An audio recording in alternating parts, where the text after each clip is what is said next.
All right, good evening and welcome everyone to Green White Checker TV. Tonight we have race number 3 of the Area 51 TW Motorsports Super Speedway Truck Series here tonight. This time, last 2 weeks at Talladega. Tonight, a little narrower, a little shorter distance at Daytona International Speedway. Of course, 2.5 miles is the distance for tonight. 75 laps, still the race distance, and of course, still the potential for those 3 green-white checkered attempts. So we'll see. Obviously, right now qualifying going on. That's going to be the crucial part of tonight's race. I think qualifying position going to be a lot more important tonight than at Talladega. Obviously, a lot narrower track. That third lane going to be a little more risky, a little more dangerous to try to pull that off. So we'll see if and when we see that line start to form. However, we've got 2 drivers that have really been kind of setting themselves up throughout the season so far, and that is Sebastian Marin, 2 races, 2 wins. And then then you got John Gabbard with 2 races and 2 top 5s as well. So those 2 have kind of jumped ahead in the points right now. 13-point lead for Sebastian over John Gabbard. Then in third, you've got Jason Middleton, Dean Wilkinson in 4th, Gabe Butler in the top 5. And then 6th through 10th, you've got Noel Coers, Joe Delavecchia, Jay Hilliard, Steve Kerosek, and Josh Sichterman are the top 10 in the points going into tonight's event. So again, I say nothing too crazy on, as you can see on the weather and all that stuff. I say only a 25 or 75 degree track temperature, so it should be nice and cool for these trucks. I don't think it's going to give them too much trouble tonight. But I think, like I said, I think the big things tonight are going to be just kind of putting yourself in the right place at the right time, and of course keeping those trucks clean, using that faster pair to its full advantage, or ideally not even needing to use it at all, because it looks like we're going to have roughly about 30 trucks taking grid tonight. And we'll say with the field that busy, I say you always know there's always that potential for something to happen here. So I say we got qualifying going on at the moment. Still got a little bit of time left, about 2 minutes left in qualifying. So we'll kind of keep an eye and watch some of these trucks as they make their laps right now. But yeah, so they still got plenty of racing to go in this, or plenty of time to go in this qualifying, and then of course that 75 lap race here tonight.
Alright, just a little more time left to go, and we'll get this field going here tonight. Looks like so far 19 trucks have put a lap down in qualifying.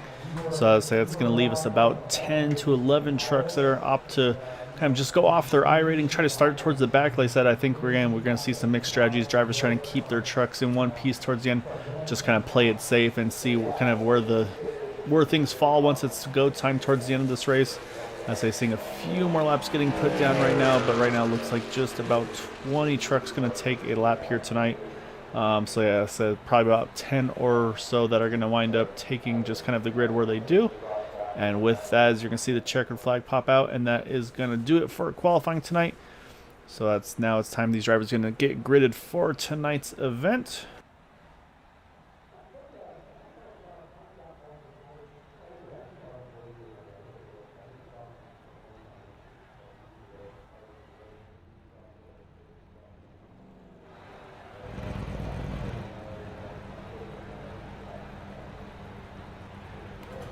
Alright, so let's go ahead and pull up our qualifying results for this evening.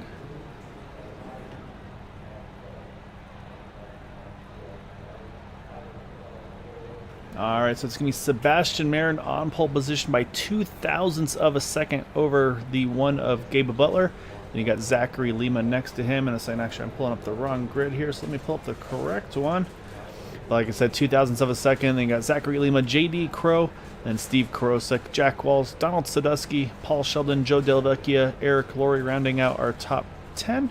Then you got Robert DuPont in 11th, Dale Willoughby in 12th.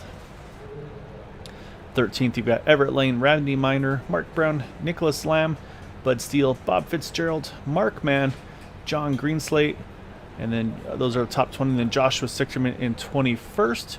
And then the rest of these drivers, like I mentioned, did not put down any qualifying laps tonight. You got Rick Seabrins, Robert Rock, Larry Boyle, and again, continuing even further down, you got Jay Hilliard, Michael Spell, James Hickson, Todd Siebels, Mark Mastraya, Dave Thatcher, and Todd Merkel. Will be the 31st truck in tonight's event. So definitely a pretty stacked field here tonight. A lot of drivers going to be taking part. And so that's going to be right. Of course, that's going to be the game plan number one for these guys, is to try to get through this one here nice and clean. I say we're going to wait for that pace car to start rolling off, and here comes the field heading out of pit road. So I'll do the formation lap here before we get things underway in just a moment.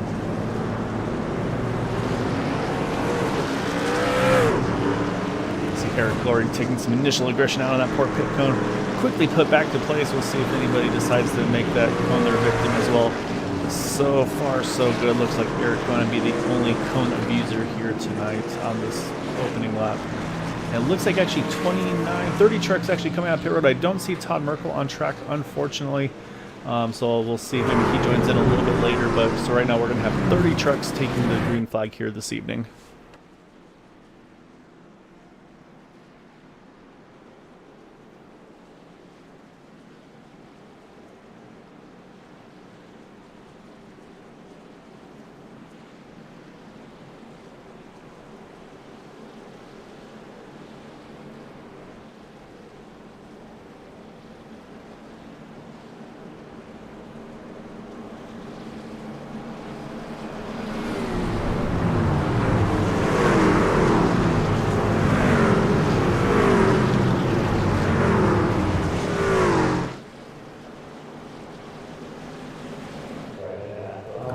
So as you see the front row there, 23 of Sebastian Marin. We talked about him. He's gone 2 for 2, going to try to make it 3 for 3. Say another pole position again for him in that 23 truck. However, so he's got a teammate right behind him. That's always a good sign. Also, actually two rows behind him as well. You got the number 49, Steve Kerosek. That's a great advantage for him to have those teammates right behind him, as the green flag is just about to come out, and we are underway here tonight at Daytona. 75 laps.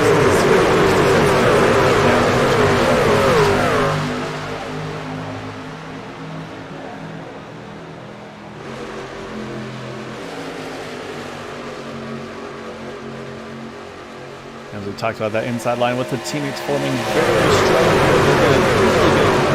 Gabe Butler. Let's say we'll see if Gabe's going to think about ducking into the inside, but looks like he's pretty committed here to the top so far. And I think that's because he feels pretty confident about that 35 with J.D. Crow right behind him.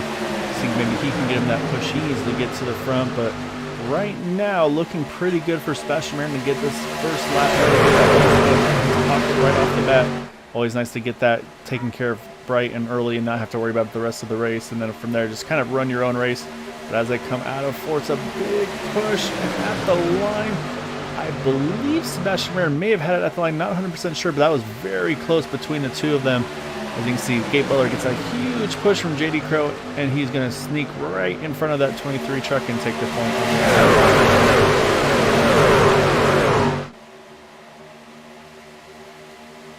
So it's now J.D. Crow in that push position. I believe he's got Paul Sheldon right on his rear bumper, and he is giving him a great shove down the back, as well as you can see had just a nose ahead there, but not quite enough to clear entering turn number 3. And here comes the inside line, going to make that big push that we talked about. And we'll see now, what does that number 23 truck do? Does he stay in line, or does he maybe try to jump to the top? So far, it looks pretty committed to this inside line. So Gabe Butler, he's going to get a lap let in that number 1 truck. Again, we saw made a big points gain going in after last week's race, so wants to continue that trend forward. And then you can see a little further back his teammate, that 071 of Eric Laurie, starting to join the mix as well. So right now, so far, say it's that 35, trying to keep steady on that outside line with these guys. Let's say with JD Crow there, and then like you mentioned, Paul Sheldon right behind him. So kind of bunched up in about 2 packs right now. Randy Minor, I'll say he's the first truck kind of separated from that first pack. I think he's definitely trying to play it safe here early on. Like I said, you can see how tight those guys were up front. And just in front of him, Nicholas Lamb as well. In a pretty comfortable position, I feel like right now. Again, you never know how dicey these guys are going to get early on. So again, kind of 2 strategies going on as this race unfolds here early on. Right now, this front group here, about the top 6 or so rows, looks like 2 by 2. Like I said, at some point, I think we will see that third line forming, but I think it's just too early for these guys to make those big moves as of yet. So right now, Sebastian Marin pretty much just going to have to stay content here to ride behind that one truck. Like I said, a great push by JD Crew, and I think JD, of course, wanting to see if he can be the recipient. Maybe he can get that push from Paul Sheldon, get his truck up to the point on that inside line as well.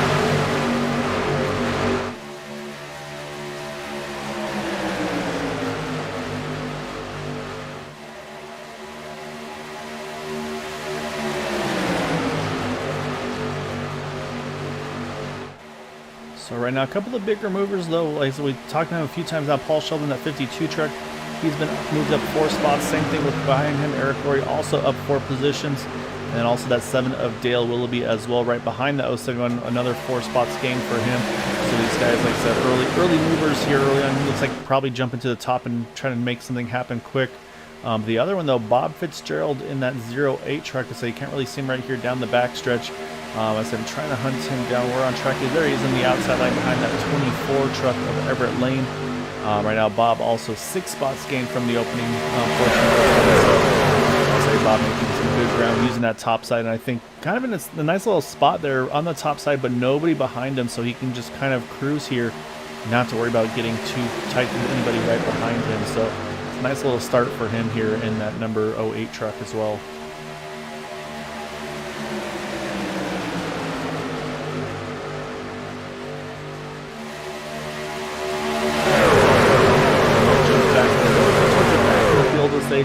I said we have one truck going the opposite way, has dropped 9 spots. That's the 27 of John Greenslate. But again, I think John thinking big picture here in that truck. I say right now he's just kind of cruising. I think right now just wants to get in that safe spot, really good spot to be with Todd Siebel's behind him. We know what Todd's able to do in these races. I think probably feeling pretty comfortable there in that 27 truck right now. And I believe possibly his first race with these guys as well, so it's a good way to kind of just get your feet wet, get comfortable with the truck, with the drivers around you. As you see now, the 45, he's actually going to sneak around that truck right there. And as you also see Michael Spell just kind of cruising up on the top side in that 88 truck here. With everybody else kind of strung out single file here, you can probably make some time on that middle to top groove, but even if by yourself, of course, burning a little bit of extra fuel doing that.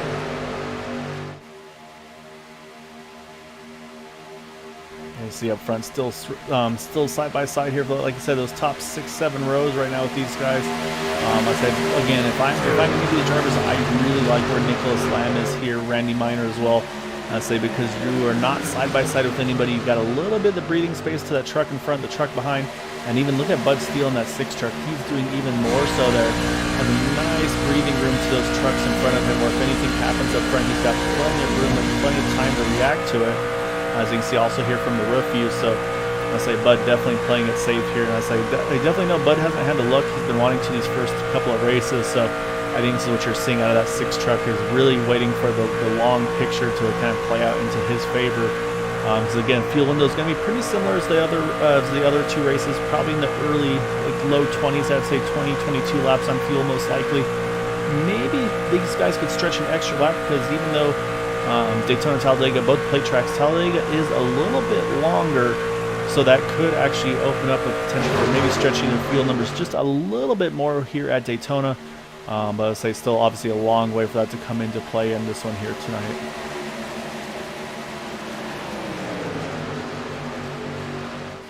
So we're going to jump over to Josh Sichterman. He's found his way now to the top. We were talking about the 08 having kind of just clean air behind him. Josh just kind of filled that gap there as well. So say Josh trying to not push himself up easy right now.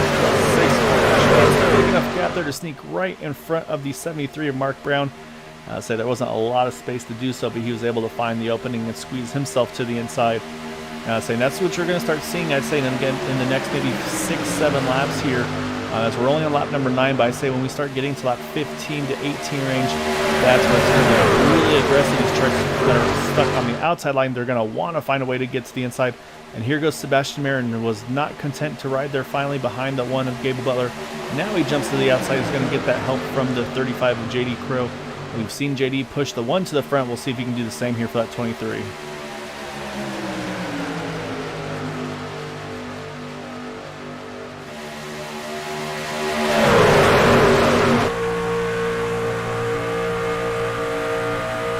See right there the exit speed that the outside line is able to get. You saw the one truck kind of pull a little bit further forward towards the entry, but then once the exit comes in, that's where Sebastian Marin starts to push ahead there, and you can see not quite enough to clear that one truck. And then again, here goes the inside line starting to make that surge on the shorter distance on the low side. Of course, so it doesn't hurt when you're getting great pushes from Zach Galina as well. But again, you see right there at turn number 4, you see the push there, and we've actually got a couple trucks here. I think trying to see who that was that dropped towards the back. I think it's actually Josh Sichterman there in the 199. He's going to hit pit road. And actually, we got something else going on. Zachary, we got the 1 and the 95 around. Looks like we stay green, though. That's going to really hurt those two trucks. I think we had a couple of incidents happen right at the same time here, so I'm going to try to hunt them down real quick to see what exactly happened. So we'll go back and we'll take a couple of looks here.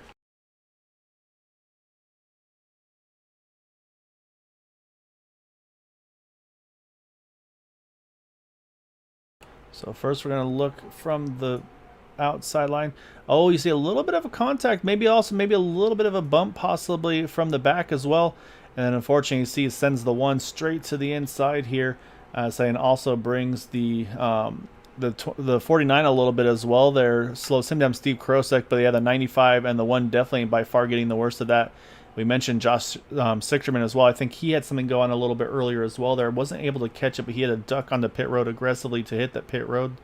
So we'll jump back live here once again to see where things are settled out here. You see Gabe Butler kind of stuck off on his own right now, while the field here stays under green right now. Lap number 12. As I say that, the 52 tries to clear himself, is not clear.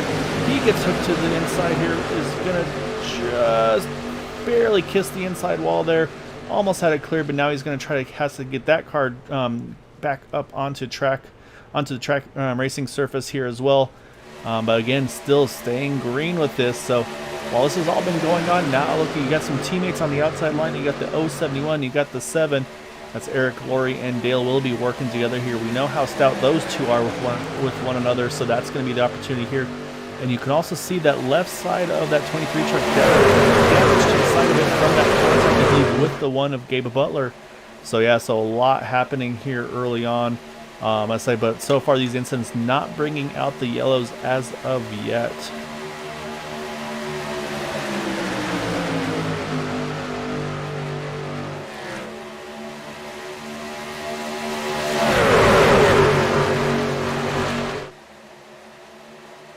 However, what's not too far away here is Josh Sichterman. We mentioned that pit stop he made around lap number 10. He is just about to get it swallowed up by these leaders, and this is where things get very dicey here at Daytona. We mentioned you've yet to see that third line form, but I think with Josh here, unless he completely rolls out of it and goes on the apron, which, I mean, he really doesn't have to do. He should be able to run the top side. They should be able to clear him, but it's really kind of just these guys have to make sure they hit their marks and don't kind of wash up or anything like that. So this is where if you're Josh Sichterman, you're feeling a little nervous right here. You're hoping that everybody's able to clear you nice and clean, which so far so good. I say it looks like most of the field can actually clear him right before turn number 3. That's actually a huge break for Josh there. So that's going to work out perfectly for him. All cycling back into this lead pack drop. 1 lap down, but right now the only truck 1 lap down as they run. As you can see, you're still everybody running 2 by 2. And then we'll jump a little further back. We do have a couple trucks that have found their way together. And saying the 3 trucks that were caught up in that incident. You got Zachary Lima, you got Gabe Butler, you got Paul Sheldon, all working with each other here to try to build some lap times back up to keep themselves in contention. However, another truck that fell off that group was that 27 of John Greenslate. probably expected to slow down more than he needed to for that yellow that he expected to happen didn't come out, so now he's off on his own, unfortunately.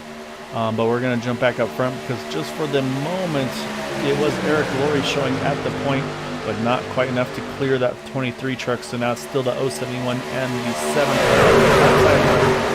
Again, though, we're on lap 15 here, coming to 16, so pit stops looming in the next, I'd say, 7 or so laps at the most. So you can see that outside line starting to fizzle out just a little bit here as everybody's starting to work their way to the inside line.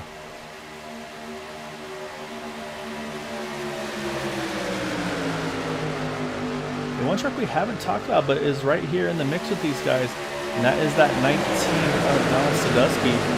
So he's been pretty much cruising this lead pack, keeping that truck clean all race long in that third spot on the third truck on the inside line. And then right behind him, you've got Jack Walls, Everett Lane. We know what those guys are able to do as well. So these guys putting themselves in a great spot here early on in the race. Again, still lots of racing to go here. Definitely a great start for these guys to see if they can make something happen. So, but again, I think right now, everything on these guys' minds right now is going to be that first pit stop. As that's, again, I can't bring it up too often, I feel like, because that really is the make or break for these races typically. Without the yellow, is you got to make sure you hit that entry, hit the exit, and that's going to really kind of tell the tale of where the second half of this race is going to look like.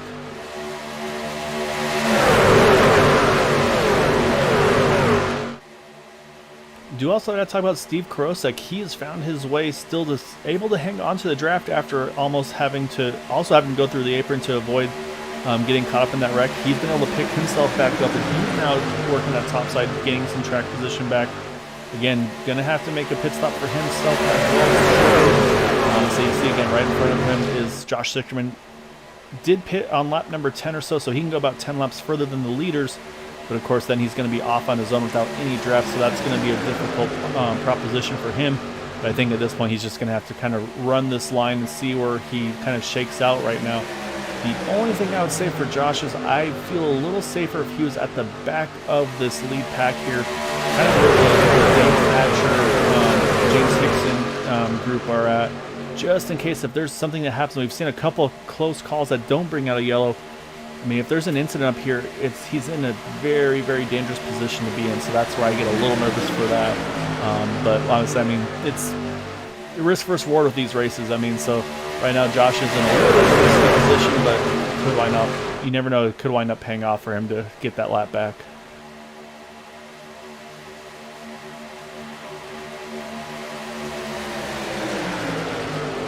Again, just thousandths of a second between Sebastian Marin and Eric Laurie at the line. I think Sebastian had it at the line, but again, as I am, now the question is going to be, when do these guys start to kind of commit to make these pit stops? Because at some point they're going to have to find a way to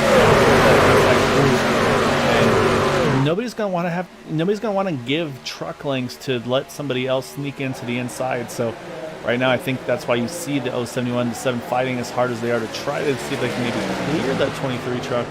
But right now, we still stay green here as things run.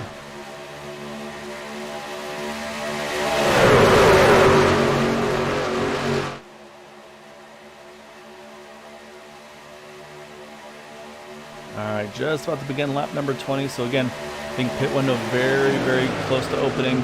Right now, no early pit stop strategy. Looks like everybody's going to try to run a little further than, and just maybe try to kind of play it out the rest of the way here. But then you see also, again, Sebastian Marin, we mentioned that damage he's got to that left side of his truck. Still able to really control a pace. So say if you're Sebastian here, this is where you save that fast repair. You make sure you have that unchecked going into the pits. And then I'd say at the same time too, as soon as the jack drops or the fuel is full, you drop and you get back going. You don't save any time on trying to get any damage repaired here under green. It's just too costly. You don't want to lose that position. So I think for Sebastian, it's that he's got to make sure he's aware of the contact and that what he's going to have to kind of keep an eye out for. But right now, everybody's still holding pretty much station right now. But with all that big shakeup, though, what it has done is it's moved a few more trucks a little further up, and one of those is that 66 of Mark Mastrella. So you can see he's worked his way up now into just outside the top 10 here, but 17 currently positions gained for Mark here. So he's done a great job of the latter half of this field and moved himself up into a great position going into it. And you can see now everybody's starting to work their way down. You see the 7, he found a hole to squeeze into. The 071 Eric Laurie trying to find a spot. Looks like he's going to get some help from his teammate there of Dale Willoughby. And here goes the 071. He's going to sneak right in front of him. But again, unfortunately, they lose about 7-8 positions to do so. But again, I mean, they have to do that. There's no choice. And here comes some pit stops right off the bat. And we got a big group of trucks hitting pit road. Sebastian Marin hustling that truck down to pit road speed. Looked a little hot. Hopefully he's able to make it. But yeah, we've got about 20 trucks, I'd say, hitting pit road altogether.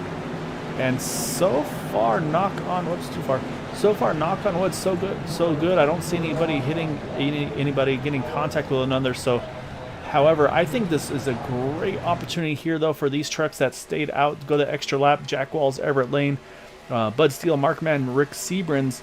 I really think that they can make something happen here if they can really get a hot lap here on the entry.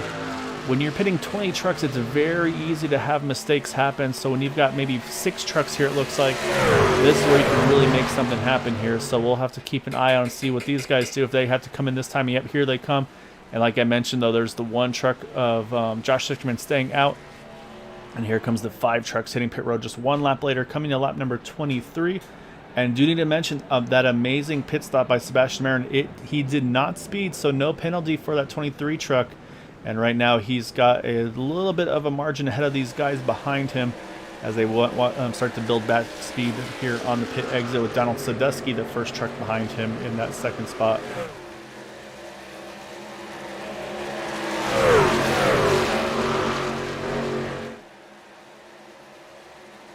And you can see there, Donald takes the momentum. He's going to jump around that 23 truck. He's going to pretty much overall, I think, take the lead of this race, but it's not going to be for long because here comes that 35 truck of JD Crow. He's getting a big push from the 07 of Robert DuPont, and they're going to take the point now. But again, let's say while they're still building up speed, here comes Jack Walls exiting pit road. He's got Mark Madden, Bud Steele, Rick Seabrans. So we'll watch off the back of this 83 truck of Jack Walls. Can he get enough speed built up to maybe try to hold on to the lead of this race? But you can see the momentum from that outside line. Here they come with a huge head of steam. And I'm saying they're actually going to go 3 wide for just a moment. This is where it gets dicey here. But so, no, there it is. Contact again. Goes around right in front of Jack Walls. Going to collect a handful of trucks. Oh, the 7 gets caught up in it as well. The 45, Todd Siebels. And so you see everybody's starting to try to whoa up to make sure they don't get caught up in it. But so you can see everybody's trying to find a way to sneak on through. So unfortunately, that's going to be a handful of trucks caught up in this one. You got Rick Seabrans was involved, Todd Siebels, and then we saw the 7 of Dale Willoughby, JD Crow. They say he looks like he may have got the worst of it. So now as we talk about that 3 wide, that's where it gets a little dangerous, and unfortunately that's where a bit there. So we'll go back, we'll take a quick look. That's going to be a huge break though for a few drivers like we mentioned, Gabe Butler, Zachary Lima, Paul Sheldon. That puts them right back into the mix here. But let's go back, let's see exactly what happened here.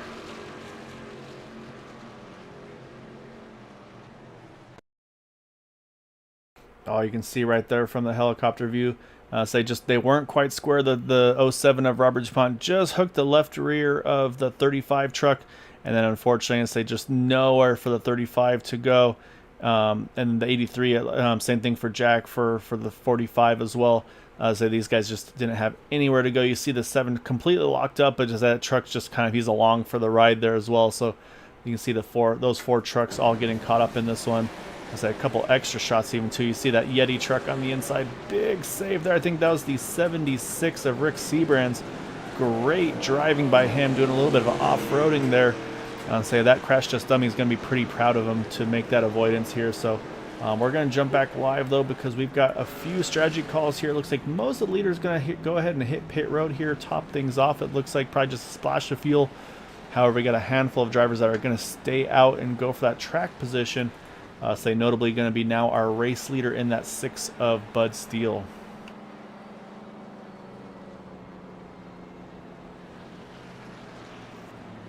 So let's have him step away for just a moment while we're under yellow, and then we will get things back going here in just a moment once we hit that 1 to go.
All right, we are back. As you see, lights are off of the pace truck. Bud Steele is going to be shown as our race leader.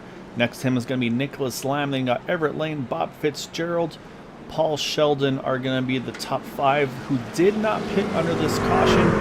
From 6th on back, starting with Donald Sadusky, those drivers opted to pit under this yellow on lap number 24. And then, as I say, I look a little further down the field. I see a lot of drivers opting to get some damage repairs to their trucks. Say Todd Siebel's in the 45 right now. He had a 20-second pit stop, 36 seconds for the 07 of Robert DuPont. We saw him get caught up in that one. Say Sebastian Marin, he took the advantage, I think, to get that damage repairs done to his 23 truck. You can see definitely a little bit of damage still lingering, but overall still I think he's going to be in pretty good shape with what he had. I say Eric Laurie as well, long pit stop for him in that 071 truck. He's rolling back out onto the track as well. So I believe this caution too, I think it's going to bring all 30 trucks back onto the lead lap here. So we're going to have it all to play for still on this next restart, which is going to be coming on lap number 27. So say still plenty of racing to go in this one.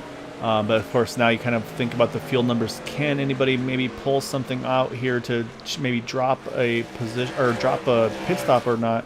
But it's going to be Bud Steele here leading the field to the green flag. As the pace car is in, there goes the 6. He's going to drop away and get going. As he's got the right behind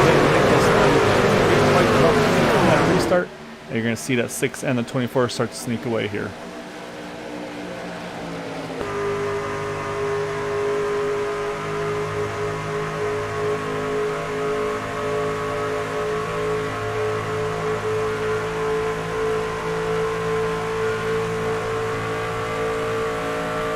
So wasting no time. You see the 24 had the opportunity, saw the momentum coming from the outside line, and that's going to now push Everett Lane towards the front. Can't quite clear that 6 truck, so he's going to, now they're going to stay side by side here going into 3. Side by side here between Bud Steele and Everett Lane here for the lead of this race. As you see, actually looks like the 45, Todd Siegel's, actually no, he's just rolled to him. Thought he's going to have to make a pit stop there for a moment. He stays out, so you've got the Sadusky to the inside. You got Sadusky on the outside. Sheldon to the inside are the pushers for these top 2 trucks. As you can see a little bit of movement a little bit throughout the field here. Right now you got about, again, the top 6-7 rows here running side by side. But right now still Bud Steele controlling that inside line. You see a lot of single file racing on the inside line.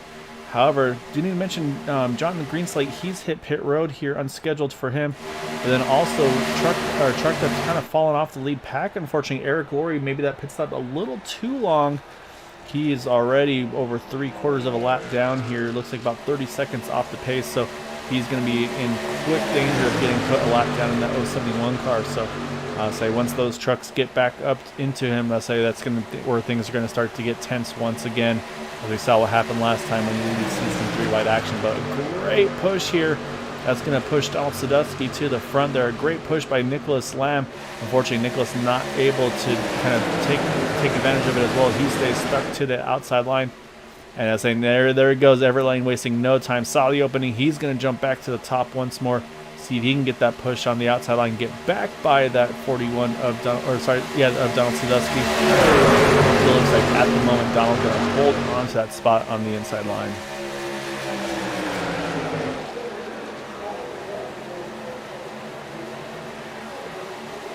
Say another driver that we talk about drivers benefiting from that. Another one that we gotta mention, that 199 Josh Sichterman.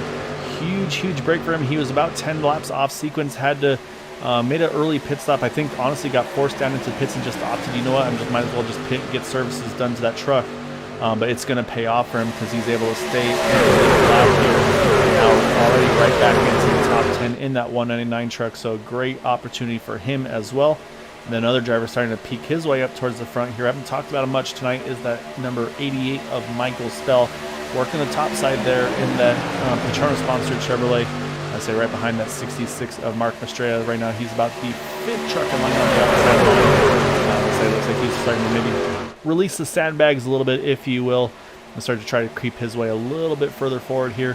And so, like I said, and then we're starting to see a lot more single file racing. Pretty much right after Gabe Butler in the one truck, he's still in that double file group. then Jay Hilliard on back. These guys all getting pretty comfortable here running 2x2. And apologies actually to Robert Rock, Rick Seabrins. They're the ones that are leading up the single file brigade. Of course, as I say that, actually they're falling back behind these guys. So, as I said, here comes Eric Laurie, just about to get lapped by these leaders here. But we'll jump back up front because actually there's another truck. Oh, Bud Steele losing a bunch of positions here. I say while we're watching all of that, something happened to that 6 truck. So I'm going to try to see. Oh, we got one in the grass. We're going to have trouble. Yep, here it is, a big wreck here coming out of turn 3 and 4. The 66 is around. Mark Mastraya, I'm not sure. I say something happened there. We'll have to go back and kind of see where it's all panned out. And unfortunately, the 7 of Dale Willoughby again caught up in another incident. Just has not been his night tonight. But I feel like there's something that I missed there with that 6 truck of Bud Steele, because you can see he's way off the back from where he was earlier. So we're going to do some hunting here and try to see if we can find exactly what happened. First, to kind of have all this craziness going on, then what this caution was for. So it's going to go a little further forward here. We'll speed this up here, see if we can get a good view of it.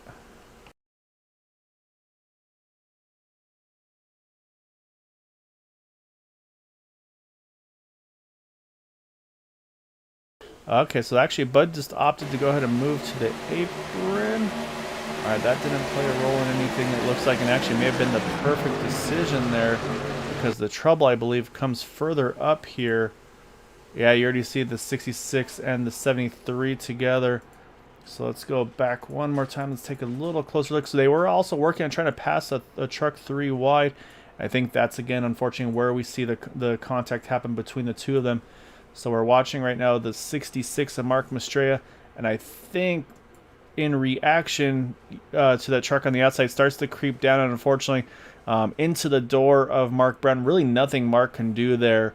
And then from there, I mean, once you're in the grass, you're just along for the ride, unfortunately. So you see both of them kind of, the 66 2 wheels in the grass, the 73 just kind of, yeah, just having to drift through the grass. But then you can see they start to slide back up the track, and this is where they start to collect a few more trucks here. You see Gabe Butler, Bud Steele in a very close position. The one truck quick on the brakes, I think might actually be able to just avoid it. Oh man, we'll have to watch that from the 66 truck. But then you see Jay Hilliard, he gets a piece of it as well. Let's say we talked about the 7 truck, Dale Willoughby. I think that was pretty much it for him. And I believe that's going to be the majority of it. But I want to go back and say, well, drivers making pit stops right now. Don't want to ignore that. But we're going to go back here. I want to watch one more time at speed from this one truck of Gabe Butler, because that was extremely close. We'll do full speed here. You see it happening. You can already see he's rolling off the throttle, and then has to make quick decisions. They're just squeezing by there. So great hands by that one truck of Gabe Butler to avoid that incident and keep that truck in one piece there. So we'll jump back live. Here's right now, it looks again, pit strategy. Michael Spell staying out. He's going to take over the lead here. So let's say I'm going to step away again just for a moment here under caution, and then we'll be back here in just a moment on the one to go.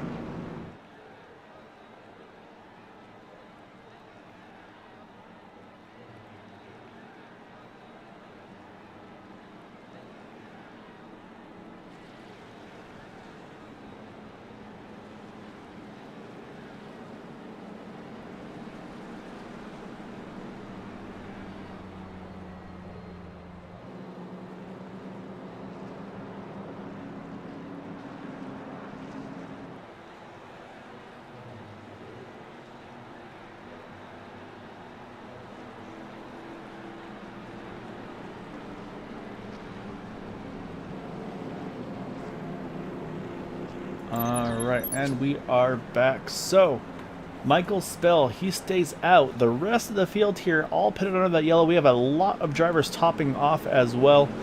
And that's because we're on lap 34 of 75. We're going to restart at 35 of 75. That's going to be 41 laps to go if my math is correct. And that should be in a one-stop window to the end, should we go green. But I'm thinking, I mean, even like the drivers like Everett Lane, Donald Sadusky, Randy Miner, Nicholas Lamb and company, They did not decide to top off, but I feel like they can probably still also be in a good position here to make it on one stop as well. However, for Michael Spell, he's going to be banking on cautions, I think, to be able to get him in a position here to be in contention to win this race, because right now I see no way he can one-stop it to the end. I think he's definitely in a two-stop situation right now.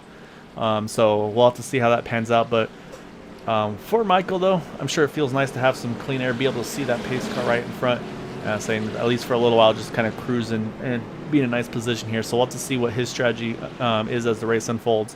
But again, I mean, if he catches a timely caution, might put him in the catbird seat with that track position in that 88 truck. So we'll have to wait and see. And we're going to have a lot of trucks here lining up on the inside line there, single file. So that's going to be the next thing. As you see, Michael Spell goes a little early there, and that's going to keep the field just a little bit more spread out here.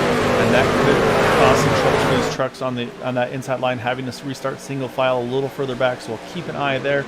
But right now, Everett Lane, lonely truck on the outside line. You've got Donald Sadusky right on the back of that 88 truck. And you got the 101, Randy Miner. Haven't talked about Randy a lot tonight either. He did not put himself in a great spot here going forward. Again, still lots of racing to do. Haven't even quite hit the halfway point of this race yet. But again, here comes that outside line. Everett Lane getting a good push from the outside by Nicholas Lamb. Not enough to clear entering turn number 1.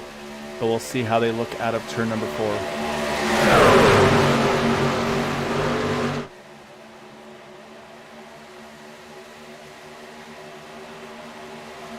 And as they come out of 4, great push. Everett Lane not quite clear of the 88 truck.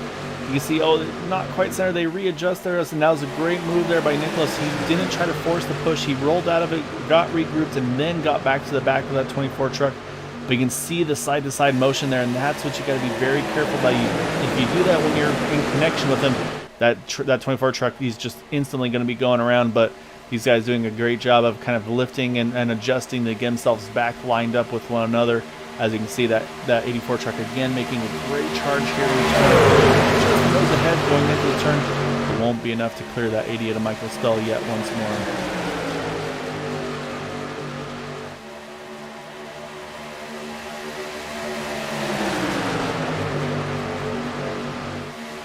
So we've been talking about recoveries pretty much all race long. Another one's going to now go to that 071, Eric Laurie. He's now right back into the mix, right behind his teammate in the one who gave Butler. So we saw him, he was completely out of the draft on that previous restart. Now he's right back into the thick of things. So it actually looks like we had a little bit of a moment here, because you can see Michael Spell, he's actually fallen off the lead here. And as they just, by the way, look like a lot of trucks are checking up there. So let's go back and try to see if we can find exactly how this lead change happened. Because I say there's definitely a little bit of movement going on there. Speed back up here and take a look on this replay. And it looks like just a great push. Actually, it looks like, yeah, Sadusky was able to get to the top, and then, yeah, just, oh, actually, no, you're right there. Actually, Michael had to catch it. Oh, wow. Great save by the 88 truck, and everybody behind him caught up in that one. That could have been a huge incident in front of the field. Sadusky just was not quite clear when he made that move back down, unfortunately. But I'm saying, while we've been watching all that, we've got all the way back in front with Nicholas Lamb behind him. And then we've got a few new faces back towards the outside line here. You've got, I say, not a new face, Paul Sheldon trying to work the top side. But you've got Jack Walls now working the top side with him. And then, again, we mentioned Joshua Sichterman. He is back into this one as well, as they had that unscheduled pit stop on lap number 10. He's right back into the thick of this one on that outside line.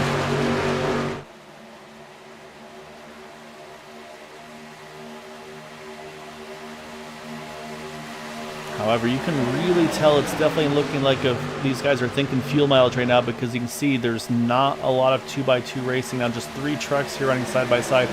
Everybody else running single file. I think, again, everybody just thinking about fuel. You see a little bit of a bobble there. Nicholas Lamb touching the air nicely.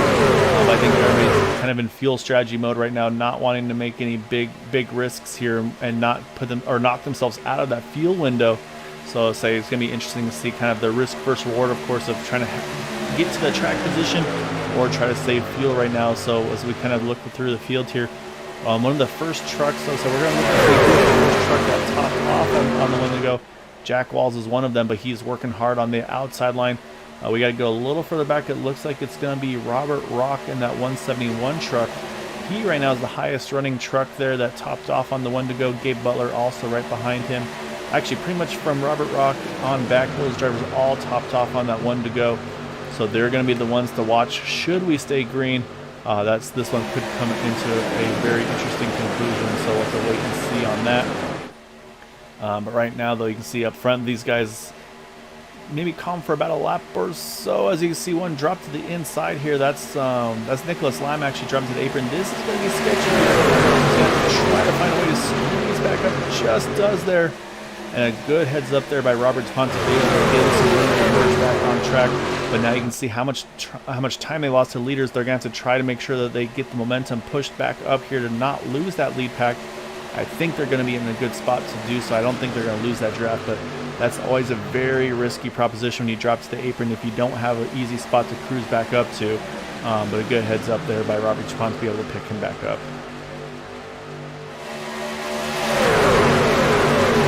Watching all that though, 83 truck Jack Walls, he's found his way to the front.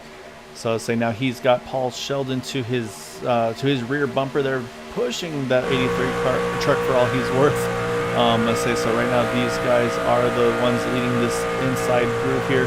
You got Josh Sickerman also there in the 199 truck just behind that 52. So they've been able to make a big charge there, and I say never content to ride on the inside line. That's going to be Everett Lane. He sees the momentum starting to shift to that outside line. He's going to peek his nose again. You pretty much always want to be that first truck to do that. So again, right now they'll got to watch the fuel consumption on these trucks. Like I said, Jack Walls did top off, but now leading this race will not be doing any fuel saving in that 83. So we'll have to kind of again keep an eye and see what he does. So right now we'll keep an eye on that number 83 leading the way here. But right now, like I said, Everett Lane starting to pick up a little bit of momentum, getting that push from the back here. I believe that is once again Donald Sadusky giving him a great push here to the outside. And it looks like just about to make some momentum there, but again, then it slows down on that outside.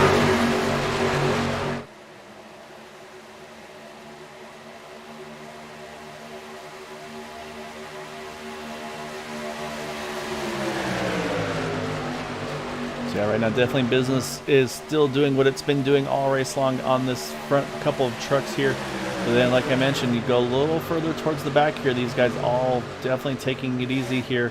Like I mentioned here, the drivers have topped off first of those, still Robert Rock in that 171. And you can see the gap that he's leaving to these trucks in front of him too. Just in case something happens, does not want to get caught up in this, wants to kind of keep the strategy he's got going on. I say he's the one that's kind of setting the pace for the rest of these trucks behind him. You can see they're all very content to ride right with him here. Everybody just trying to watch their fuel numbers and just try to see if they can gain any ounce that they can out of these trucks to maybe get that one extra lap that could be the maker or breaker of being able to make this race on one more stop here. So you've got Robert Rock all the way back to Joe Della Vecchia here. All of these drivers topped off and are just all, like I said, kind of on cruise control right now. Just trying to see if they can make this strategy work for them.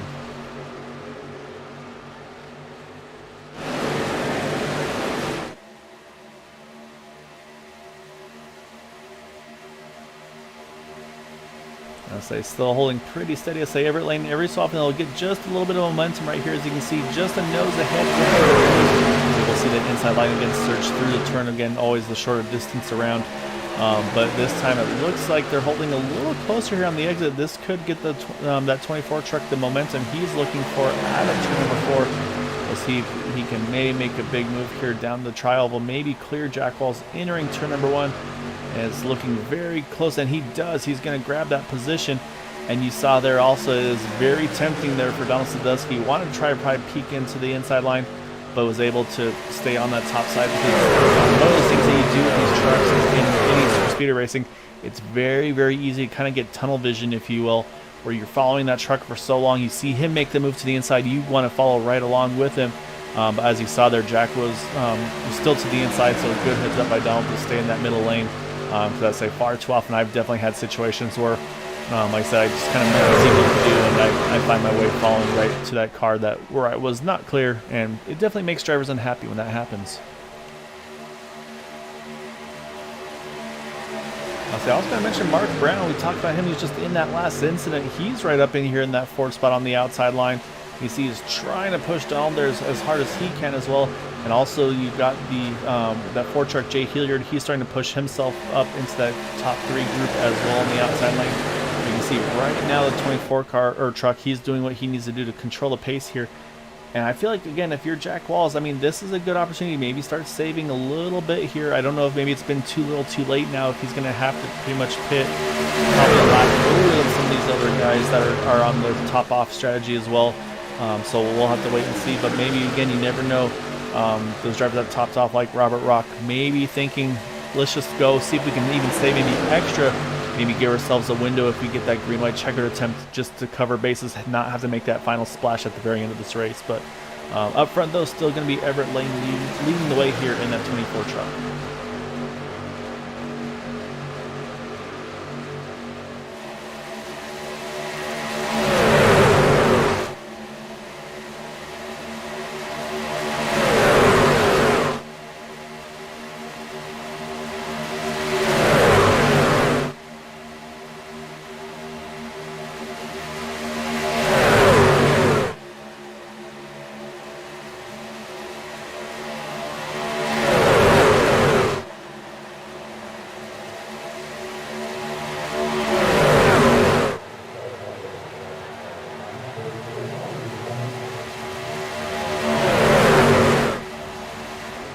Things holding pretty steady up front. Saw a little movement further towards the back, trying to catch where that was, but it looks like by the time we try to go find it, they've already kind of got it all sorted out here. So right now, so like I said, looks like it's trend to continue. However, you see that outside line, it's starting to drop a little bit off the back now. Everett Lane, Jack Walls, they've been able to kind of control the inside here a little bit better. Also, again, that third truck, Paul Sheldon, and you can see it's now they've kind of fallen back to about the second, third truck in line. So right now, say definitely looking good if you're those trucks on the inside line. And they all did last on lap number 32, 33. Michael Spell, however, he pitted on 25, so say we're getting very close to his pit window. Actually, a little surprised he hasn't had to make a pit stop yet in that 88 truck. But like I mentioned, he's hoping for that timely caution. And right now, I mean, he's on 25 here, and we're on 49. I think that 88 truck probably going to be pretty close to having to make a pit stop no matter what here. Like I said, unfortunately, Michael, this will likely be a pit stop all by his lonesome. So he went for the strategy on staying out there. Hasn't got what he was hoping for, and unfortunately, I think this is going to probably put him off on his own here once he makes his pit stop. Let's say not getting that caution.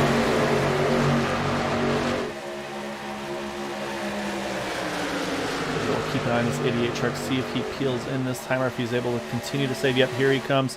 It's going to bring Michael Spell to pit road. Unfortunately, like I mentioned, completely by himself. And also, like I said, also not in the window to make it to the end because we're coming across the line there, 26 to go. And I know that's outside the fuel window for these trucks, so he's going to still need to splash the fuel to make it to the end. So that's going to put Michael into the pits. We'll jump back up front because right now it's still pretty steady for these guys as well. And so like I mentioned, lap 32, 33 for the leaders. We're on 50, so again, I'd say about 54, 55. That's going to most likely be once we start to see that window open. Just depends on how aggressive these drivers have been on their fuel numbers. And I mean, again, Jack Walls, he did top off, but he's led laps here. The 24, Everett Lane, he's been leading laps as well. So I feel like those two have definitely been burning up more fuel than the rest of these guys. We'll have to just kind of wait and see. Like I said, I think the catbird seat could be with Robert Rock, Butler, JD Crow, Eric Laurie and company. Basically, you've got 12th on back to about 26th. Those 14 trucks are in a great position to make this a one-stop race. Again, this is all pending it going green. So I think we have two separate races going on here, but you never know. I mean, I can't really say, I don't know about Randy Mine or Robert DuPont. I mean, these guys didn't top off. However, they've been just saving fuel this entire run as well. Maybe they're in a really good window for themselves here as well. So we'll just have to kind of wait and see which strategy's been the one to pay off right now. But you can see that inside or the outside line, I'm sorry, is just completely fizzled out here. Everybody's trying to squeeze their way to the inside, and that's what we're seeing right there. But I see one truck, he's starting to make his moves to the front. Dave Thatcher, he's had enough of the riding. He made some pretty big moves there. He's gained a handful of spots here now, leading those trucks that topped off there. We'll see that. Does that put Dave Thatcher possibly now in that catbird's position of those trucks that are making one more stop? We're waiting to see James Hickson, see him in the 12 truck. He's starting to work his way to the top, also trying to make a move here. Saying we're kind of getting one of those, not a lull, I would say, but kind of what you see occasionally from like a Daytona Talladega race where one driver's just leading the field and everybody's pretty content to ride. And as soon as I say that now, I think he's jockeying for position is beginning. Here comes Gabe Butler. He's going to start to make his move. He's going to bring the 35 truck with him. JD Crow, we saw Eric Laurie. He's jumping up to the top. He's going to pick up that 12 of James Hickson as well. So I think, again, these guys, they said, okay, now's the time. We got to make our move. Let's get to the front. We think we maybe saved the fuel we need. How far up can we get before we get to that pit stop window? Because this is also crucial for these guys. If they can pit towards the lead of this race instead of being maybe a second or two back of the leaders when they pit, that could maybe separate themselves from some of the other field here. So this is going to be a very important stretch of the race here for, I think, for these top three trucks on the outside line.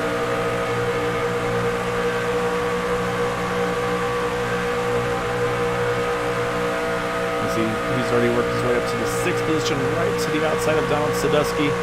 So we'll see now coming out of turn number 4, can he get a few more positions? Again, pit window is going to be opening very shortly for some of our leaders. And as I said, you will see him just to the right there.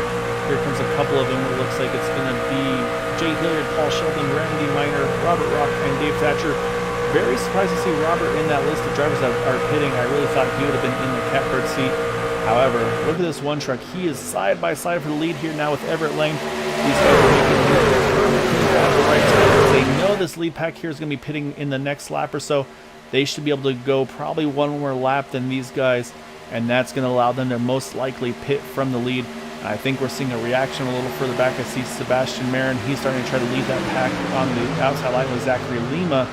But can they react quick enough to get to the back of this number 1 truck and the 135 and the 71?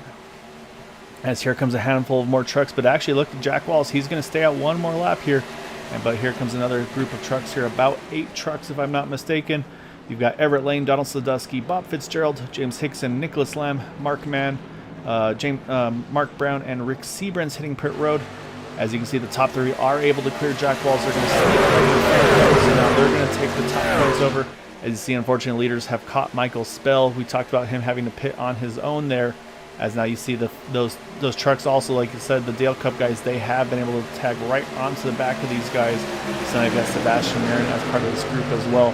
So now the question is, when do these leaders blink here? We're at 21 to go this time by 20 to go. And are they going to all hit the pit road this time by? And it looks like the answer is going to be yes. Looks like all of our leaders are hitting pit road except for Todd Siebels. And you can see aggressive pit entries. And I think Zachary Lima, unfortunately, missed pit entry here. He's going to get a stop and hold penalty for an unsafe entry. But Todd Siebels, he's going to try to stretch one extra lap out of this 45 truck. However, the problem is he's very alone here. Not quite at the back of Michael Spell. So now it's going to be all about the pit stops here for our leaders here. As you can see, the 1, the 23, all in pit road. There's 95 who just popped in as well. Now, where do they come out in relation to the other trucks? As you can see, it looks like the 23 is going to win the race out of pit road.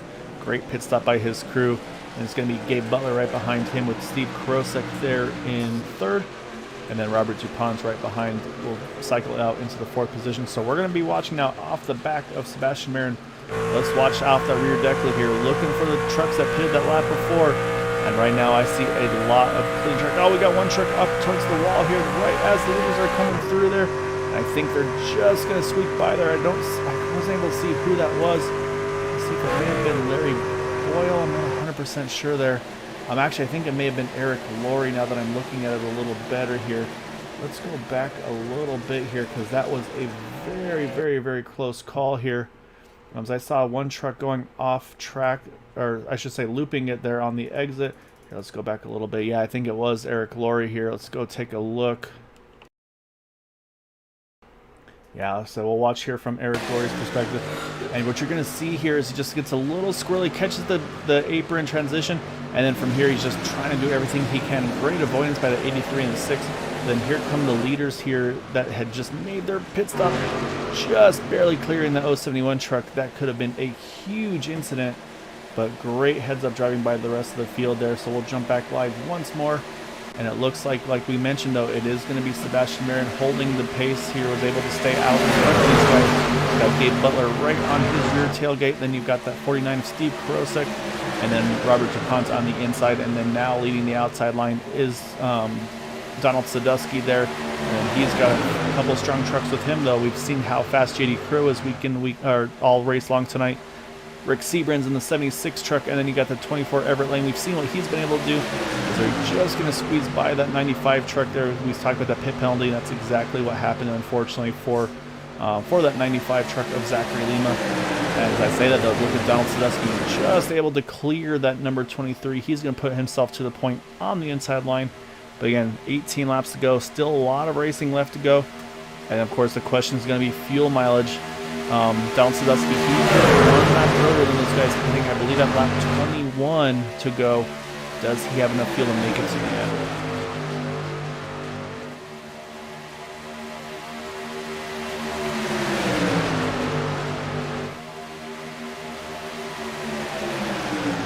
However, I must say I'm very impressed, because right now we have, I believe, still the top 21 trucks are all within reach here of this lead pack right now. Bud Steele, the last of those.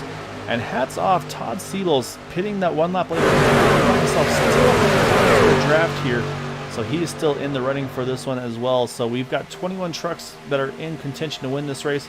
A few trucks, unfortunately, that fell off the back of the group. We see the 28 of Larry Boyle, the 052 Joe De La Vecchia, the 88 of Michael Spell having to pit early. We saw the mistake by Eric Laurie, unfortunately, and then the same thing goes for Zachary Lima, who actually, say for Zachary right now, he's in the lead pack here. He is right now one lap down, but right now the only truck, in the first and only truck one lap down. However, they're not too far away from getting up to Eric Laurie, so he's going to need to try to keep some good track position in that 95 truck as he gets squirrely there. Almost contacted with him and the 07. Things got very dicey there for just a moment. Business is definitely going to be ramping up here all the way to the end of this one. There's Eric Laurie, let's say the next truck set to go a lap down here. As you can see right there, starts to move his way to the top of the track. So I say they're going to have to be careful, because here comes Steve Kerosek. He's going to try to work the third lane. Very dangerous proposition because Eric Laurie is there. He doesn't have a lot of options of where to go, and Talladega is not a four-wide track by any means. Oh, you see one a little loose on the apron. We're going to have to watch up front here, because this is going to get very tight through the tri-oval. They somehow find a way to get by there. You saw Eric squeezing the wall for all he was worth. Great heads up there by him. But yeah, so say we're going to stay green here yet once more. And it's still going to be that away right behind him. Still got Gabe Butler, a little bit of contact, able to hang on to. Oh, we got one in the back around. I think it was the 08 truck, I'm not mistaken. Yeah, Bob Fitzgerald hits the inside wall pretty hard there. No yellow. He's going to take it looks like he's going to grab a gear and get back going again. But we stay green here. 15 to go. Next time by going to be down to 14. 3 by 3 here for the front two rows.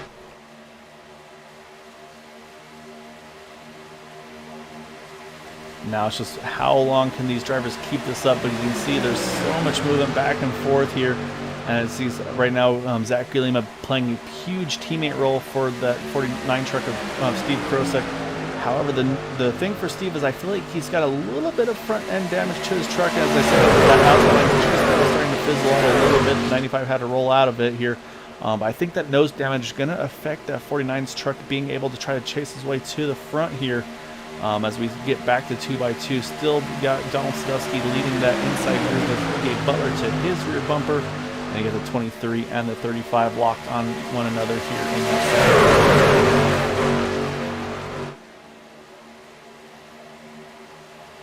second. Here comes the move, the 35. He's been pushing. He wants to go. He's going to jump to the top, but the 24 is going to hang him out here. Everett Lane, he chooses the middle line. And it looks like he's not going to get any help at all. Again, a little bit of movement here towards the middle part of this lead pack here. Gets a little dicey. Unfortunately, the big move by JD Crew not going to pan out. He's going to sneak inside on the middle line. Loses a couple spots doing so, but he is still in contention for this one. As I was saying, the leader's coming up on now the 12 truck of James Hickson. as yet again, here comes that third line led by the 49 once more, trying to make something happen. Everett Lane, I don't think he wants to, but they are getting very well. There it is, the 49 truck. He gets turned here. He's going to catch the 52, the 95, the 071, and somehow, we'll see, but I don't know what's going on, but somehow we are still green, folks. It makes zero sense that this race still stays green, but we are. And this is completely spaced the field out here. So I don't understand how iRacing didn't detect anything there. But what this has done, though, is this has turned into pretty much a 5, maybe 6 truck race up front here at 12 laps to go. And then everybody else is just trying to grab gears and get back going yet again. Jack Wall's kind of off on his own. He's going to have Randy Miner maybe be able to tag onto the back of him. But it's going to be definitely some frustrated trucks with that not being a yellow there. As right now we have a handful of trucks hitting pit road damage repairs to theirs. So right now we still go 3 trucks to the inside, 2 to the outside, and I think Rick Seabrands is just going to tag onto the back of these guys, so it's going to put us to 6 trucks on the lead pack here. As we cross the line, there are 11 laps to go in this one here. See, there's the 49 truck. Steve Kerosek got the fast repair, got back out on track as quick as he can. However, that does put him a lap down as well. I believe right now, though, the first truck 1 lap down as they run. Oh, you see the big loose there from that 23 truck of Sebastian Marin. Do not know how he saved that truck. He's going to jump back into line here, and as soon as he does that, Everett Lane, he's going to peek to the outside. But right now, nobody wants to go with him. They're going to jump back in with one another here. So now these leaders are kind of regrouping. It looks like they're going to maybe try to wait and make the late charge here as we're going to approach 10 to go this time by. But like I said, I don't think we're done with this one yet. There's still so much racing left to go. Everett Lane not wasting any time. He wants to try to get back out there. And then a little further back, mentioned we've got still about 4 trucks together. Now we got Robert Rock, we got Randy Miner, Dave Thatcher, Jack Walls, Jay Hilliard all together here. This is right in the top 10 battle or so with these trucks. And saying right now, like I said, the field just completely spread out with everything that was going on, that went on there with that wreck that did not somehow bring out the yellow. So yeah, still lots of racing left to go in this one. Kind of crazy how it's all kind of unfolded here. But at this point, we've got 10 laps to go to come into 9th at the line. Single digits just about to happen. And right now, Donald Sadusky probably wondering, all right, who's going to make the move win? And are we going to stay green to the end? Because there's just so much action happening so far through this race.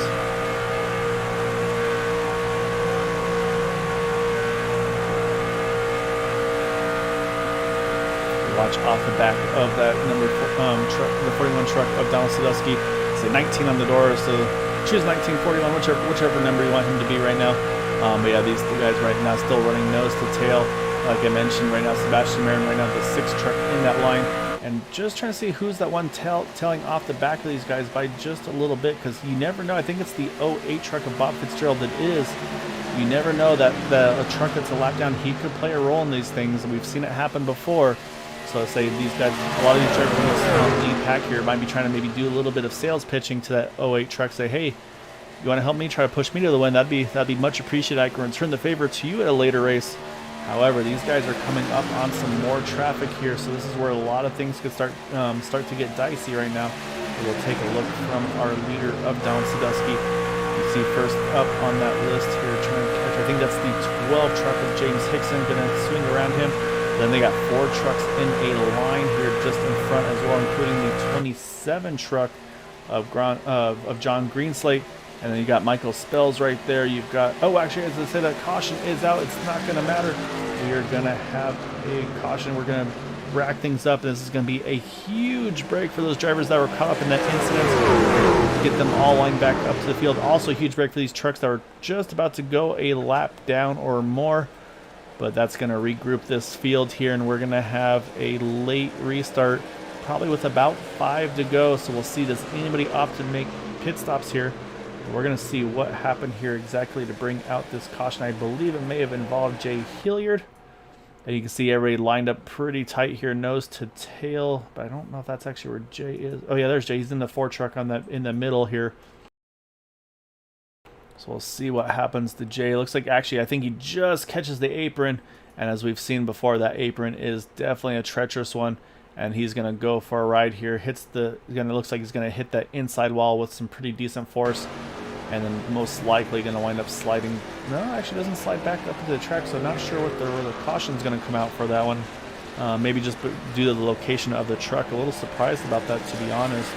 But I say caution does come out, and I don't see anything else on track for it to bright out. And you can see there's the pace car coming out, so I believe that's what the yellow was for. So we'll jump back alive here, because it's going to be decision time for our leaders.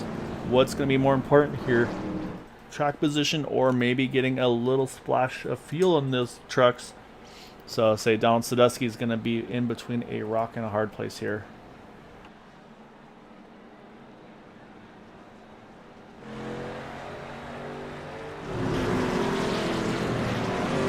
First taker Sebastian Marin and Robert Rock also hitting pit road, so those are two of our lead drivers there.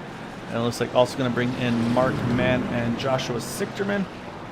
And so yes, right now about 5 trucks hitting pit road that were on the lead lap here, showing 16 trucks, if I'm not mistaken, on the lead lap still in this race.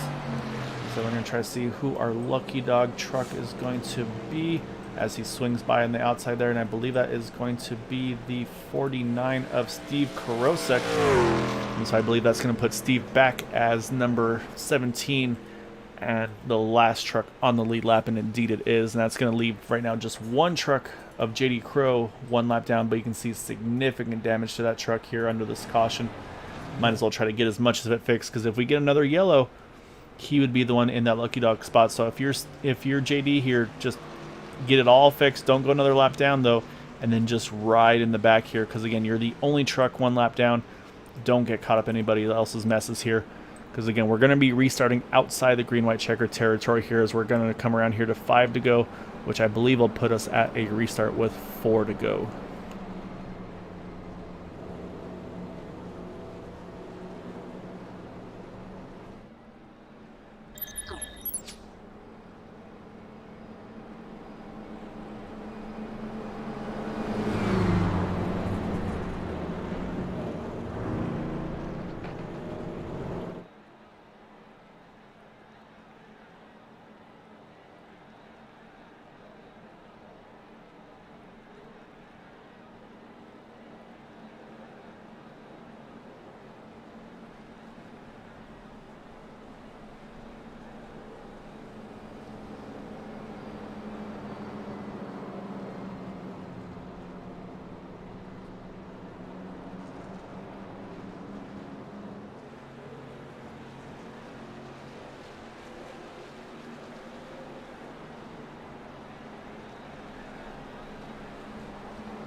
Alright, lights are off of the pace car.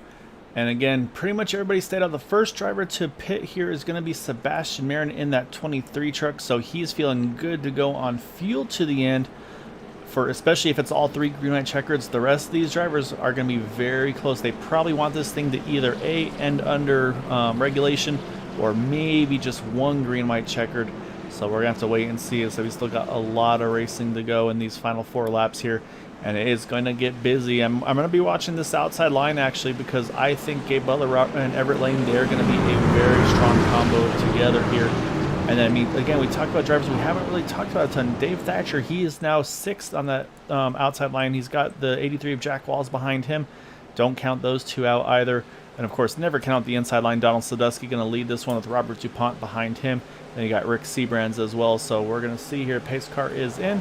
Green flag is out, and we are back underway. 4 to go at the line. Donald Sadusky. We'll see what they do here as they get into turn number 1.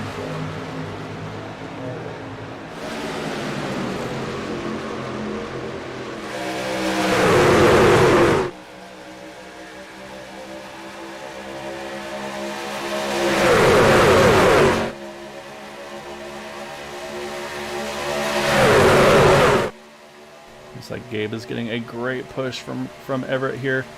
Right now, I think just has the nose ahead still, though, is Donald Sadusky. He's getting great help from Robert Dupont as well.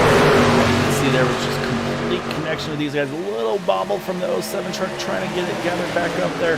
Like I said, everybody's going to be pushing for all their worth here in these final couple laps, and this is where things get very dicey. You see a couple trucks wiggling around just a little bit, but it's going to be Gabe Butler who's going to win this lap here. But it looks like he right now is going to stay to that middle lane, staying with his pusher in that 24 truck of Everett Lane. But here comes the outside line, Joe Della Vecchia. He's getting help from that 23 here of Sebastian Marin. And then we got front here as well, as we got 3 laps to go here. Again, as I say, if we get to the white flag from there, it's on to the finish. But if there's a yellow before then, we'll rack them up and do 3 attempts of a green, white, checkered finish. And with these guys running 3x3, it's going to be tough, I think, to get to that window. These guys are running very aggressively right on the edge of one another. You also see the 49 truck, Steve Kerosek. He's running up there now with these guys as well. So right now, it's pretty much anybody's game, but anybody's bet really who's going to be the winner here. But right now, Gabe Butler just a nose ahead here, still staying with his pusher, that 24 truck of Everett Lane. But again, now the next question is you got to be careful not to get your pusher too hot. Everett Lane's going to be watching that water, watch the oil, make sure those temps are not getting too high, because the longer you stay locked on, the hotter you're going to get and the quicker. But right now, these guys are doing a masterful job here. As you saw, Sadusky just had a nose ahead out of turn number 2. Now the momentum shifts back to the outside line. The wiggle from the 1 truck, getting all sorts of pushing from that 24 truck. Not quite clear. They're going to stay side by side, entering turn number 3. Everybody washes up just a little bit of wiggles here. Oh, we got one slide. Could be a yellow. He's trying to hang on to it. It's the 101 truck. Great save somehow by Randy Miner. Holds on to it. We are going to get to the white flag here. We've got 1 to go here at Daytona. From at this point now, it's just every man for himself. We'll see who can make it happen. Right now, Gabe Butler has the lead. He's got the 24 car. They are clear of the 19, but Gabe's staying with his pusher. And you can see they have big separation there. That's going to put a big track back to the inside of Donald Sadusky. I don't think Gabe wants to give up that top line. I think he wants to be in this middle groove. He thinks that's where the push is going to be the best. However, Joe Della Vecchia, he's getting big push. We got Slider in the back of the 57 on Mark Man going around. As they come into turn number 3, though, it's still all for fighting for right now. The 24 behind the 1 here. The 52 here, Joe Della Vecchia. He's making a late charge here. 19 truck on the inside. He's starting to make a good charge here as well. As we're going to go 3 wide, 3x3 coming to the finish. Oh, contact. We got a little bit of contact again at the line. Gabe Butler going to get the win over Donald Sadusky. Joe Della Vecchia in 3rd. And behind them, it is carnage. Trucks just flipping all over the front stretch. But it's going to be Gabe Butler getting the win here tonight at Daytona. So he stayed committed to that middle line. I think he felt like that was his best chance to win it, and he wound up being correct in that one. So let's go back here. Let's watch that finish at the end, because there was a lot of trucks flying there at the end here. But what a push, though, from all of these drivers here. Just amazing run for all of them. And, I mean, that you couldn't have got much closer there at the finish. So just hats off to you. You see a 3x3 here for the 3 rows. You see the 07 peeking to the inside, almost able to make it 4 wide here at the finish. And you see a little bit of contact there. Joe keeps in the gas, though. And then there's the contact in the back, the 24 truck with the 23, I believe it is. And then as you're going to see as they cross the line here, you're going to have a couple of trucks going up and over. But say up front of those top 3, able to survive it at the end. You see there goes the 07. Oh, there's the 49. He gets hit as well. The 420 of Dave Thatcher. What a finish, though. I'll say, yeah, Dave Thatcher definitely going for a wild ride there. However, truck destroyed, but it's going to get a top 5 here tonight at Daytona as well. But just, yeah, great finish for these guys. Let's say we'll jump back on live here, see if we can catch some celebrations here from that number 1 truck of Gabe Butler. As I think we may have caught the latter end of it there, so we'll go back and we'll definitely catch some time on that one, because we've got some interviews to do, and we're going to be kicking things off with our 3rd place finisher, and that is going to be the 052 of Joe Della Vecchia. But before we do that, let's go ahead and go through our final race results. As we mentioned, Gabe Butler getting the win here tonight over Donald Sadusky by just over 100th of a second. And then you got Joe Della Vecchia there in 3rd, 300ths off. And then Robert DuPont, Dave Thatcher, Rick Seabrins, top 6. Everett Lane in 7th. Sebastian Marin, Steve Kerosek, Josh Sicherman rounds out our top 10. And then Jack Walls in the 11th spot in that main pack. And then a little further on back there, you've got Robert Rock, Larry Boyle, Randy Miner. So not obviously what Randy wanted, but what a save by that number 101 truck to be able to hang on to it. That easily could have been a wreck there coming to the white. But hats off to Randy saving that truck. And then you got Mark Mann and Michael Spell rounding out our lead lap finishers here tonight. And then you see Jay Hilliard in 17th, Eric Laurie in 18th. And we'll continue through the rest of the finishing order here. We've got James Hickson, John Greenslate, Bob Fitzgerald, JD Crow.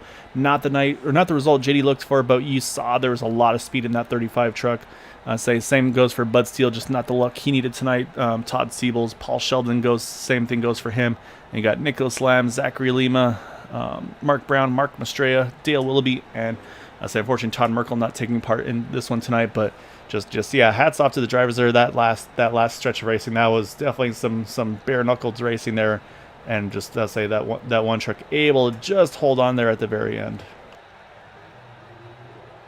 And now with that, let's go hunt some drivers down here, and we're gonna kick things off once I find that Joe Della Vecchia. Let me see if I can hunt him down here.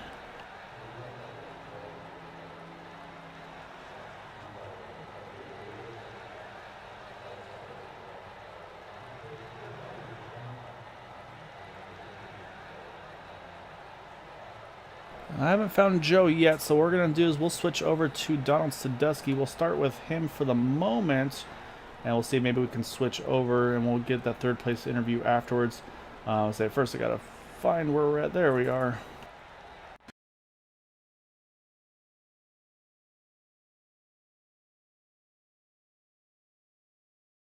All right, there we are. Although first I got to fix my little glitch here that we're occurring. All right, now we're ready. All right, let's go find that Donald Sadusky, and I have found our second place finisher here. We're gonna pull Donald on in here, and man, what a run there at the end. I mean, it was hard to see which way was going to be the lane to choose there. The inside, I would say the outside, but that turned into the middle lane or that outside line. But I mean, you had a great helper in the back there, and I mean, you were in a great position pretty much all race long there. But to still be able to come home in second place, let's say with that chaotic finish, running 3x3 for about 3 to 4 laps. I mean, just how tense were you to try to keep that truck hooked to the bottom, and of course not too low, because we know how bad that apron likes to bite these drivers, to be able to put yourself in that position here to have a chance to get that win here tonight. I kept it down there as low as I can because I knew they were doing, side drafting big time. There was no room for margin of error, so I just tried to keep it down there on that bottom line and hold it. And thought maybe I'd get it. Gabe was pushing me there for a little while, but congrats to him for winning. That was an awesome battle at the end. Yeah, I mean, you guys are all going after it. I mean, I say when you're running 3x3, 3 rows deep, it feels like it's almost only a matter of time, especially at Daytona. I mean, obviously a couple races at Talladega, switching over here, a little narrower track. I mean, we know how tight things get here when things happen fast. But I mean, you were in contention all race long. I say you were in a great position throughout the race, and I say it's just at that point. I mean, it felt like it was kind of just lane choice really of where you wanted to be there at the end. I mean, you pretty much were stuck, obviously, restarting on the inside line. You're pretty much going to be stuck on the bottom. If you had the option, was there going to be any preference of trying to work maybe the middle or the top, or did you feel like the inside line was going to be your best shot for it tonight? I take the middle. The inside or the middle is like your best chance. That's your fastest line, but really could not, didn't have really nothing, so I just kept it where it was. But if Gabe would have got in front of me, I would have pushed him, and I probably would have went up, high. But I'm happy finishing second. It was a good finish. Yeah, it was a great result for you, and like I said, and also just a super exciting finish too to watch there at the end. I mean, like I said, it was basically who got the right push at the right time and had the momentum going into the checker there. And like I said, I mean, it was hundredths of I think actually just over hundredths of a second, I should say, between you and that one truck. So, just hats off tonight, Donald. A great result for you. But definitely want to let you, before I let you go, though, definitely want to give you the floor here. Any thanks and shout-outs you'd like to give for that second place run here tonight?